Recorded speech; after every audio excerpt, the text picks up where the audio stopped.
Storage, এটা তো কিছুই আপনারা মানছেন না। যেখানে স্টোরেজ করছেন পাশেই দেখলাম ময়লা আবর্জনা স্তূপ করে রেখেছেন, এটাও হয়নি। মোড়কজাত আইন সেটাও আপনারা অমান্য করছেন। আবার ওই ইউনিটে আমি দেখলাম আপনি ফ্রিজের ভিতরে কাঁচা মাছ মাংস, আমরা চলতি ভাষায় যেটা বলি, কাঁচা মাছ মাংসের সাথে একদম তৈরি করা খাবারও রেখেছেন একসাথে, যেখানে কন্টামিনেশন হচ্ছে, ব্যাকটেরিয়া কন্টামিনেশন হচ্ছে। এই কোনোটাই তো আপনার লফুল হয়নি। তো আপনার যে অপরাধের মাত্রা নিরাপদ খাদ্য আইন 2013, এই আইনে মিনিমাম জরিমানা বলা হয়েছে 3 লক্ষ টাকা, এর নিচে কোনো জরিমানা নেই, আছে উপর দিকে।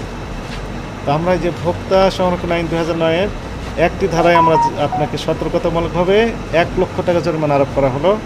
এই টাকাটা পরিশোধ করবেন এখন, আর আমাদেরকে কমিটমেন্ট এগুলো দেন। সময়ে সময়ে আমাদের টিম আনএক্সপেক্টেড ভিজিট দিবে, এবং যদি আইনের ব্যত্যয় ঘটে তাহলে এই আইনের যে সর্বোচ্চ প্রয়োগ আছে সেটি প্রয়োগ করা হবে।